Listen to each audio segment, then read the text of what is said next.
3기 2강 2부 방송으로 진행하도록 하겠습니다. 2부 방송에서는요, 현재 2023년 7월, 오늘이 19일이죠. 7월 19일 현재 경매 진행 중인 그 물건에 대해서 소개를 시켜드리도록 하겠습니다. 앞으로도 가능하면요, 1부 방송에서는 그런 이론적인 부분에 대해서 언급을 해드리고 2부 방송에서는 현재 진행 중인 경매 물건을 말씀드릴게요. 말씀드리면은 이제 여러분들이 이제 여러분들의 소위 나와바리야. 그럼 여러분들 입찰하셔가지고 한번 낙찰 받으시고, 그죠? 어차피 우리가 한번 생각해보자 이거죠. 경매 법정 가면 누군지 모르겠지만 낙찰 받아가잖아요. 그럼 그 사람들은 뭡니까? 용 빼는 재주 있습니까? 우리보다 뭐 특별하게 뭐 그런 게 있습니까? 똑같아. 그 사람들 생각이나 내 생각이 똑같다니까. 단지 뭐 차이점이 있으니까 저 사람은 낙찰 받는 사람 조금 질르는 그런 성향이 있다는 거지. 낙찰을 못 받는 사람 맨날 앞뒤 재는 거야. 맨날 재다가 볼장도 보는 거야. 그러면서 아이고 경매 이건 못할 것 같아. 어떻게 보면 그건 본인의 생각 자체가 문제가 있다는 그렇게 보거든요. 그렇다 이가 너무나 막 그냥 질러버리라는 것은 아니고요. 그래서 이걸 먼저 물건에 대해서 말씀드리기 전에 제가 이걸 참 간단하게 말씀드려 볼게요. 뭐냐면요, 어떤 거냐, 그러니까 잠깐만요, 화면이 조정을 조금 해드리겠습니다. 네, 됐습니다. 어떤 거냐 그러면요, 이것도 뭐 절대적인 것은 아닌데 한번 참고를 해볼 필요성이 있지 않겠느냐. 과연 이러한 시절에 내가 소위 투자, 경매 배팅을 할 타이밍인가? 거기에 대한 어떤 판단의 뭐 기준이라기보다는요, 참조를 해볼 수는 있지 않겠느냐. 우리 통상적으로 경제학에서 이야기하는 그 수요 공급의 원칙이 있잖아요. 이게 이제 가격이 올라갑니다. 경제학에서 얘기하는 수요 공급은요. 그러면요, 공급은 어떻게 됩니까? 이건 이제 가전제품을 생각하자고요. 세탁기가 갑자기 100만 원 하더니 200만 원 돼버렸네. 그러면 세탁기 만드는 회사에서는 아싸 하면서 그 라인을 정설할 거 아닙니까? 그죠? 정수해서 밤새도록 돌려가지고 세탁기를 막 만드는 거야. 공급을 그러다 보니까 수요자 입장에 보고, 아니 100만 원짜리가 왜 200만 원을 안 사? 하니까 수요가 줄어듭니다. 수요가 줄어들다 보니까 어떻게 가격이 떨어져 버리잖아요. 근데 이번에는 보니까 세탁기가 말이지 200만 원 하던 게 100만 원으로 훅 떨어져 버리네. 떨어지면 회사 입장에서 아싸 하면서 우리 저기 생산 라인을 정설해가지고 공급을 확대하자, 그런 헷가닥한 사람은 없겠죠, 그죠? 가격이 떨어지네. 야야야야, 스톱 이렇게 합니다. 가격이 떨어지면 공급도 줄어들죠. 그러면 수요자 입장에 봐가지고, 이야, 이거 봐라. 가격이 떨어질 때 우리 가자 해서 수요가 막 몰려버리니까, 몰리면 또 어떻게 보면 가격이 올라가 버리잖아요. 그러니까 이게 보면 경제학에서 얘기하는 수요 공급은요, 가격이 올라가면 내려가고, 이게 뭐 뭐라더라? 가격 자동 조절 기능인가요? 이것도 제가 한 30여 년 전에 대학에서 그 경제학 강의 들으면서 그 기억납니다. 가격 자동 조절 기능 같아요. 그래서, 근데 가격이 떨어지면 어떻게? 지가 올라간대요. 이게 자동적으로 왔다 갔다 한다는 겁니다. 이건 경제학에서 이야기하는 것이고, 그럼 이게 부동산, 이건 뭐지? 부동산은 과연 어떻게 될 것이냐. 부동산 보니까 가격이, 올라가요. 요즘 같은 경우는 가격이 조금씩, 물론 이제 전국적인 현상은 아닙니다. 아닌데, 그래도 일부 지역 같은 게 가격이 반등이 되고 있잖아요. 가격이 좀 올라갑니다. 올라간다더라 그러면요, 이게 공급이라는 것은 어떤 의미냐, 그러니까, 그 건설회사에서 아파트를 공급하는 그거는 제외해야 됩니다. 왜냐면요, 2027년 7월 현재 공급된다 그러면 건설회사에서 말이지 아파트가 빵이다. 옛날 전 정권의 국토부 장관 말이지 아파트가 빵이라면 밤새도록 찍어낼 것입니다. 그럼 말도 안 되는 소리가 자빠져 앉아있는데 근데 그런 건 제외를 하고, 그럼 뭐다, 기존의 물건이 기존 물건. 이게 보니까 가격이 올라가네. 야, 이거 봐라, 이거 가격이 올라가네. 그러면 부동산 중개업소에다 매물로 내놨던 거 어떻게 됩니까? 걷어들여버려. 그럼 공급이 줄어들잖아요. 그죠? 공급이 줄어든다 하더라도 그럼 어떻게? 수요자 입장에서 와가지고, 며칠 전에 뉴스도 났잖아요. 무주 특사다는 말이에요. 열받아가 말이지. 가격이 막 올라가니까 또 열받아 버리잖아요. 그죠? 또 요즘 보니까 가계대출이 이제 증가하고 있다. 가계대출이 증가한다면 그 가계대출은 어디다 돈이 들어갑니까? 거의 부동산에서 저는 그렇게 보고 있습니다. 그러면 수요자 입장에서 봐가지고, 공급이 떨어진다. 야, 이렇게 되니까 어떻게? 가격이 올라간다. 근데 보니까 이번에 가격이 떨어져. 아이고, 하룻밤 자고 나니까 돈 1,000만, 2,000만 막 떨어져 버리네. 그러면 집주인 입장에서 봐가지고, 공급자 입장입니다. 공급은 이제 집주인 입장이죠. 공급자 입장에서 봐가지고 중개업소에다가 사장님, 나 집 빨리 좀 팔아줘. 빨리 좀 팔아줘. 중개업 수수료 많이 줄게. 그러니까 상대적 공급 물량만 늘어나잖아요. 그죠? 물은 늘어나니까 수요자 입장에 봐가지고, 떨어지네. 안 사. 안 사 하니까 가격이 떨어져 버려. 이 이상해요. 경쟁에서 올라가면 내려가면 올라가는데, 이게 부동산에서는 올라가면 올라가고, 내려가면 내려가고. 요거 있잖아요. 여러분들이 요걸 가지고, 이거 뭐 제가 다른 영상물에서도 말씀드렸는데, 이 처음 보시는 분들은 천천히 한번 분석하셔가지고요, 이게 맞는지 안 맞는지, 이건 제가 옛날에 그 대학원 다닐 적에, 그 대학원 교수님이 저한테 이런 말을 해주시더라고, 강의하실 적에. 부동산 이런 속성이, 이게 전체적인 것은 아닌데, 이러한 속성이 있다 하더라. 그럼 요즘은 어떤 시절입니까? 완전히 가격이 폭등하는 시절이 아닌데 조금씩 되살아나는 그런 시절이나요. 그죠? 조금씩 되살아나요. 되살아난다더라. 그러면 상대적으로 가격이 어떻게, 그러니까 이 중간 과정 모르겠고, 부동산 가격이 올라가면 올라가요. 내려가면 내려간다니까. 그죠? 근데 왜 올라가면 올라가고, 왜 내려가면 내려가냐. 이거 때문에, 이거. 그죠? 그래서 보니까, 현재는 조금씩 반등의 기회가 있다더라. 전국적인 현상은 아닙니다. 예. 가격이 반등이 된다더라. 그러면 가격이 또, 이게 추후에 이제, 가격이 또 올라갈 여지가 있을 수 있다. 그럼 우리는 어떻게 한다더라. 지금 현재 7월 달이잖아요. 그리고 제가 일강 방송할 때도 말씀드렸잖아요. 그죠? 오늘 아차산 불곰님 들어오셨나요? 아차산 불곰님이 카페에다 잘 올리셨고, 한태환님 밑에 댓글 달아놓으셨는데, 임차인들이 전세금 돌리도 해가지고 임차인들이 막 그냥 열받아가 막 경매 집어넣잖아요. 경매 집어넣게 되면요, 경매 신청에 의한 기입 등기 되는 게 빠르면 6개월에 8개월 후에 이제 경매 시장에 나와요. 경매 기입 등기 된단 말이에요. 그죠? 이 경매 신청하면 경매 기입 등기 되고 나서 경매 기입 등기 된 날로부터 1차 매각 기일이 6 내지 8개월 후에 기일이 잡힌다고. 그럼 예를 들자면 지금 7월달, 8월달 해가지고 경매 신청에 기입 등기 됐잖아요. 만약에 8월달에 기입 등기 됐습니다. 그러면 9, 10, 11, 12, 1, 2, 3, 4. 내년 상반기 1분기 내지 2분기쯤에서 이런 주거용 부동산 같은 경우는 경매 물량이 확 많이 쏟아져 나오지 않을까 하는 그런 생각을 가지게 됩니다. 역시 이것도 마찬가지입니다. 봐가지고요. 나름대로 어떤 뭡니까? 돈 되는 것과 안 되는 것, 그것도 완전히 지금 완전 폭등하는 그런 시절은 아니잖아요. 그죠? 아니기 때문에 그런 건 이제 입찰 가격을 결정하실 때 좀 잘 하시고, 그러니까 지금부터 이제 서서히 여러분들 좀 준비를 하시고, 그러니까 빌라 같은 경우다 그러면요, 뭐, 내 자금액은 몇 천만 원만 있으면 되잖아요. 그죠? 몇 천만 원이면 있고, 또 거기가 다 임차인들이 이제 뭐 대학력 있는 임차인들이 있다더라 그러면, 이거 뭐 명도 하는데, 그거는 뭐 전혀 신경 쓰실 필요도 없고, 이런 식으로 이제 우리가 물건을 바라보시고 하시면 된다니까요. 맨날 주변인으로서 맨날 삐죽 하니까 뭐 대안은 안 되지. 죽을 때까지 한 건도 안 된다니까, 봐가지고. 나 참 이해가 안 가더라고. 경매 공부를 하는데 맨날 삐죽 왔다 갔다 해봐가지고. 그럼 뭐하러 경매 공부하는지 모르겠어, 봐가지고. 그럼 경매 공부하지 말아요, 봐가지고. 시간 낭비잖아요, 시간 낭비. 차라리, 저 같은 경우는 낮에 유튜브 상에서 머리가 좀 아프면요. 요즘도 옛날에 1박 2일 있잖아요. 강호동이 나오는 거. 그거 봅니다, 그거. 그거 보고 혼자 웃어버린다. 그 웃음으로 인해서 나는 스트레스 풀어야지. 말하고, 어려운 내용에 대해 경매 공부를 합니까? 그죠? 그래서, 하시려면 이런 전반적인 상황을 보셔가지고, 한번 해버리시라니까요. 하시다 보면 뭔가 답이 나온다니까요. 제가 자꾸 부추기잖아요. 그죠? 부추긴다는 것이 제가 뭐, 여러분들한테 컨설팅을, 그건 아니잖아요. 좀 전체적인 분위기를 말씀드리는 것이기 때문에, 그렇게 좀 이해를 하시기 바라고요. 자, 이 건 같은 경우 부천 지원 사건입니다. 부천 지원 사건이고 아마 내일이 이제 매각 기일이잖아요. 내일이 7월 20일 매각 기일인데, 부천 같은 경우는 이제 인천 지법 부천 지원이니까 30% 저감입니다. 1회 유찰했다는 저감률이 이제 깎는 금액이 이 금액에서 이 금액 대비해서 30% 깎아요. 깎은 금액이 2억 9,820만 원이 된다는 것이죠. 와, 근데 이게 신자가 보니 신한은행 같네요. 청구액이 얼마다 12억이다. 우리는 경매 정보지를 보시면 이렇게 청구액도 보셔야 됩니다.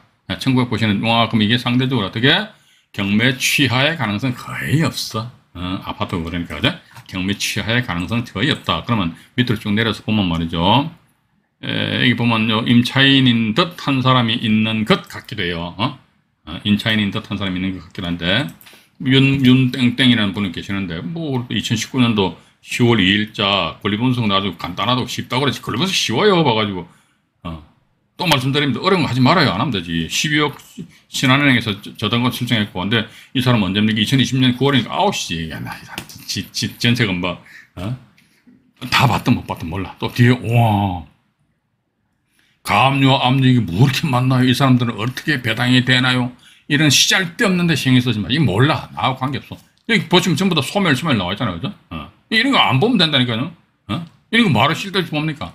그죠? 이런 거 전혀 관계없기 때문에 그냥, 딱 보는 것보다 말소기준권리 해서, 그 임차인이 있는데 그 사람 뭐 전입날짜 언제, 말소기준권리 소멸기준 저당권보다 나중에 전입신고는 그럼 끝난 거야. 그 다음에 내가 이 물건 마음에 들어. 아파트네. 뭐, 알았어. 현장 가가지고 나름대로 가격 조사를 해보는데 이 건 같은 경우는요, 4억 2,600인데 어쨌든 30으로 깎아가 2억 9,820만 원 됐잖아요. 그죠? 근데 지금 현재 보니까 이거 하나 알아놓으셔야 됩니다. 이 물건 같은 경우 보니까, 여기 지금 화면을 제가 조금 내려서 말씀드릴게요. 조금 내려가지고, 네. 여기 7층이잖아요. 7층, 그죠? 7층인데, 여기 본건에, 2023년 올해입니다. 2023년 7월 달에, 7월 달에 얼마? 4억 2천만 원에 거래된 사례가 하나 있어요. 4억 2천만 원에 거래된 사례가 하나 있는데 이게 몇 층이더라? 11층입니다. 7층이 보니까 4억 2,600만 원, 11층이 4억 2천만 원에 실제 거래가 됐다. 그러면 아마도 4억 2,600만 원은 고가 평가된 것은 아니지 않겠느냐. 맞잖아요. 그죠? 그럼 아마 이거 내일 분명히 낙찰될 겁니다. 아마. 4억 2천만 원이 거래됐다. 그런 4억 원 선에서, 나름대로 어떤 거래가 된다 손치더라도, 2억 9,800 같으면 당연히 이거 입찰 들어가셔야죠. 당연히 입찰 들어가가지고 나름대로, 낙찰을 받으셔야만, 낙찰을 당연히 받아야 된다. 이게. 받으면 이게 제가 볼 때 솔직히 말씀드려가지고 몇천 뛰기다. 그렇게 보고 있습니다. 전용 면적도 보니까, 40평이니까 꽤 넓잖아요. 그죠? 전용 면적도 40평이니까 한번 내부를 한번 볼까요? 이게, 방 4칸 정도 나오겠네요. 잠깐만요.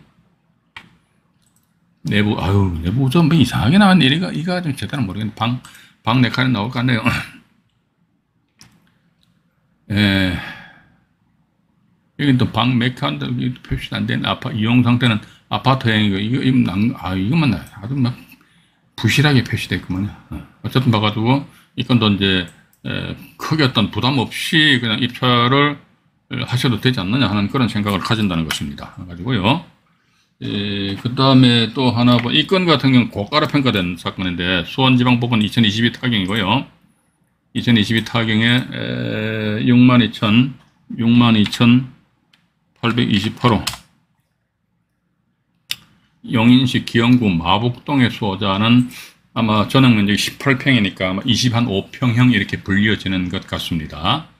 자, 그런데 이 건 같은 경우도 보시니까, 감정 가격, 이게 18평이니까 아마 25평 정도, 23평이네요. 23평형인데, 23평이고 18층이란 말이죠. 18층인데 4억 2천만 원 평가되어 있거든요. 4억 2천만 원 평가되어 있는데, 여기 보시게 되면 이제 가격 시점 해가지고요. 또 화면에 조금 조정할게요. 잠깐만요. 네. 됐습니다. 이 아파트든 뭐, 다른 물건이든 어쨌든 감정인이 언제를 기준으로 해서 평가하느냐, 요거 반드시 보셔야 됩니다. 2022년 7월 16일이잖아요. 그죠? 2022년 7월 16일 날 이 4억 2천만 원인데, 근데 이게, 이거 2023년, 올해 2023년입니다. 2023년 6월 기준해 가지고요. 3억에 거래된 사례가 하나 있고, 또 보니까 3억 3천만 원에 거래된 사례가 하나 있더란 말이죠. 그죠? 예. 이런 상황에서 보니까 3억 3천만 원이죠. 그러면 이분 같은 경우는 2억 8,300만 원에, 2억 8,300만 원에 소송 낙찰 받으면 잘 받은 거 아니에요. 어쨌든 3억 원이 할지라도, 근데 이거 대금 납부를 안 하셨네? 왜 대금 납부를 안 하셨을까? 대금 납부 안 하는 이유가 있어요. 뭐냐면요. 우리 이거 탁 보면 탁탁 나와야 되거든. 뭔가 이유가 있는데 뭐냐, 이거. 임차인도 없잖아. 임차인이 없어요. 임차인이 없는데 전세 보증금 2억 원이네. 엄마야, 이 사람 전세권자입니다. 전세권자. 현 보니까 개인이 아닌 법인 같아요. 2억 원인데 이분 이 배당 요구를 안 했잖아요. 그죠? 배당 요구 안 했으면 낙찰자 2억 원 인수합니다. 2억 원 인수. 2억 원 인수한다는 거, 2억 원 인수. 2억 원 인수한다 이거지. 그러면요, 여기 보시니까, 예를 들자면, 저 위로, 아까 말씀드렸습니다만, 이게 매매 금액이, 여기에, 3억 3천만 원의 매매 금액이 된다. 그럼 여기 어쨌든 전세금 2억 원 인수해야 되거든요. 그럼 1억 3천만 원 기준해가지고요. 1억 3천만 원 마이너스 알파. 그 이하로 해서 입찰 금액을 결정하셔야 돼. 근데, 내일 보니까 1억 4,400여만 원이더라. 이 날짜 또 이제, 이 날짜, 1억 4,400 정도 들어가셔가 낙찰 받을 수 있겠죠. 그죠? 그러고 나서 2억 원 전세금은 추가적으로 인수 뭐 할 수도 있겠죠. 해가지고 뭐, 이제 거래 금액 3억 3천만 원인데, 3억 4천만 원 정도에 취득을 할 수도 있겠지요. 그건 뭐 본인 자유니까. 근데 저라면 저기, 글쎄 한 번 더 유찰된 상태에서, 한 번 더 유찰된 상태에서, 유찰되면 여기 또 이제 30%또 깎을 겁니다. 해가지고 아마도 1억, 1천 정도 언질해서 이제 저 같은 게 입찰 들어가지 않겠느냐. 전 그렇게 막 무모하게 난 막 그냥 무조건 득한 낙찰 받을 거예요. 전 그렇게 안 해왔고, 또 앞으로도 그렇게 안 하려고 그래요. 저 나름대로의 기준이 있잖아요. 그죠? 저 나름대로 기준인데 그 기준에 의해 가지고 썼는데 떨어지면 어쩔 수 없어요. 봐가지고. 자기 나름대로 기준에 의해서 썼는데 계속 떨어지니까 상대방 옆에 보니까 쟤는 막 질러버리니까 그럼 나도 같이 질러버릴까? 내가 죽어버린다니까. 내가. 저 사람이 지르는 것은요, 그 사람의 사정이 있는 거야. 상황이 다 나하고 틀려요. 그죠? 근데 그 단지 뭐다. 저 사람 계속 저렇게 질러버리네. 그럼 나도 따라 질러버리면 나의 가랭이가 쫙 찢어져 버린다니까. 찢으면 내가 죽지.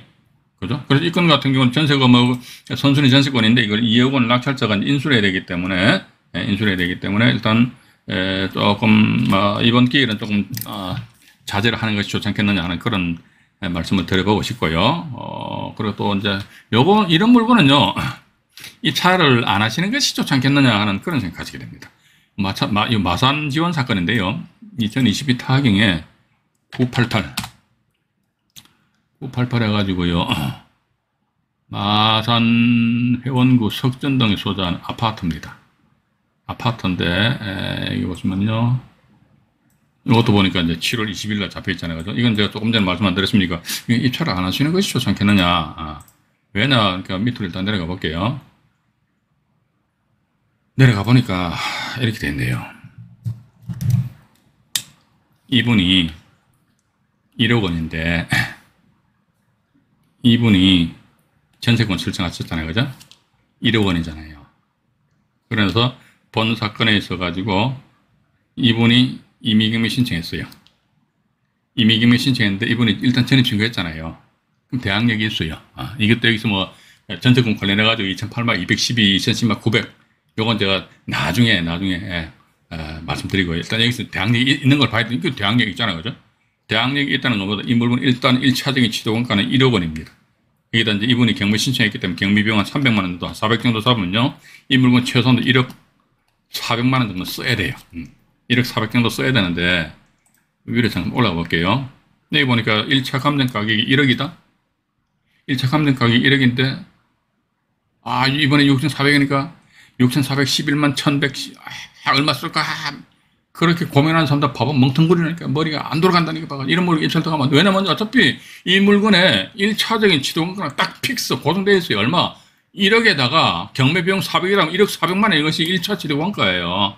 여기다가 취득세, 취득료세 다 포함하게 되면 돈 1억 1,000만 원 이상 들어갈 수 있겠죠. 그죠? 근데 한 번에 1차 가격이 1억 원인데, 근데 이 1억 원이라는 금액이 진정한 이 부동산의 시세를 반영하고 있다. 그럼 이런 물건 같은 경우 뭐다? 1차 감정 취득 가격이 1억 400인데 법원에서 평가한 감정 가격이 1억이다. 그러면 이런 물건은 이제 투자 대상에서 제외시키는 것이 마땅하지 않겠느냐. 그죠?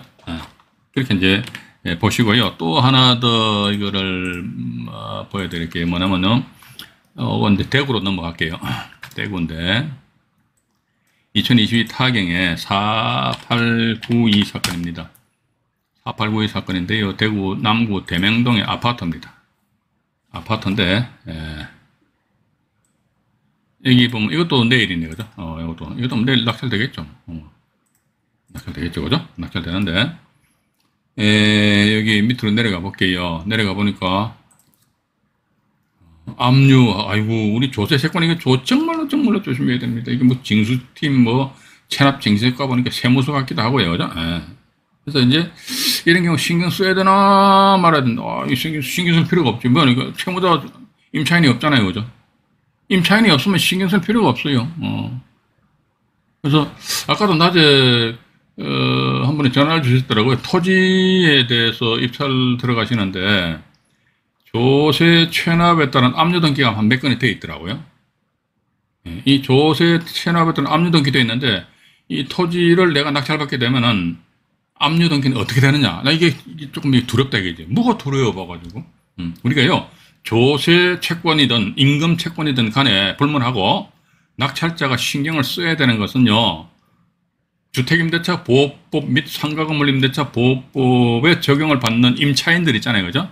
그 사람들이 이것도 그중에서도 그 사람들은 대항력 있는 임차인이 있다. 그러면 주거용 부동산, 상업용 부동산에만 국한되는 거 아닙니까? 근데 토지야, 토지. 토지에 조세 체납에 따른 압류 등기 돼 있어요. 그럼 그 토지에 주택 임차인이나 상가 건물 임차인이 있습니까? 없습니까? 없잖아요. 그죠? 예. 그런 거 신경 쓰실 필요 없고. 또 보니까 뭐 경매 부동산 압류가 덕지덕지 붙어 있어요. 또 두 번째로 신경 쓸 필요가 없는 게 뭐냐? 그러니까 요 본건처럼 해가지고요. 임차인이 없잖아요. 채무자가 직접 점유하잖아요. 임차인이 있을 때 임차인도 그중에서 대항력 있는 임차인일 때 신경 쓰는데 대항력 있는 임차인이 없어. 그럼 신경 쓰지 마세요. 신경 쓰면 나만 스트레스 받는다니까.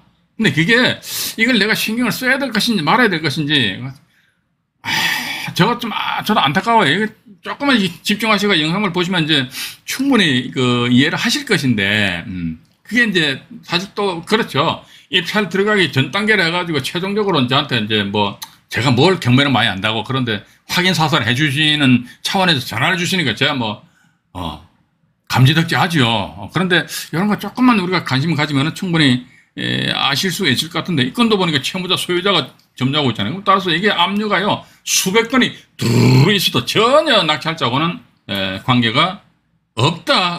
그냥 마음 놓고 그냥 입찰 들어가시라는 거. 근데 근본에 보니까 이게 이제 1차 가격이 있고 2차도 유찰되고 3차로 넘어온 걸로 미뤄봐가지고 1차 4억 1천만 원이 조금 이게 고가로 평가된 것 같습니다. 근데 이 건 같은 경우 최근에 보니까 어제 제가 메모해놨는데 최근에 거래가 전혀 없어요.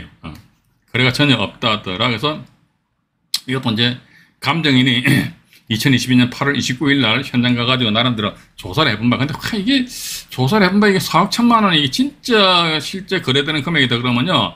우리 경매인들 입장에서 이 물건 이대로 그냥 방치시키지 않지요. 4억 1천만 원에 거래가 되는데 이거 반토막이 날 때까지 가만히 놔둔다. 이 말이 안 되잖아요. 그죠? 그래서 이런 거를 봤을 적에는 아마 우리 경매인들이 현장 가서 임장 활동을 해본 결과 이건 아니야. 현재 4억 1천만 원에 거래되는 거 아니야. 그럼 따라서 이건 뭐다 이게? 고가로 평가되었구나. 이렇게 해서 고가 평가됐으면 이게 입찰을 가면 안 돼. 2차 기일날도 패스, 3차 기일날 한번 움직여볼까? 이거 아마 내일 낙찰될 것 같습니다. 그죠? 그렇게 좀 여러분들이 좀 이해를 하시고요. 그 다음에 물건 이제 몇 건 더 뽑아놓은 거 있는데, 요건 천상도 뭡니까?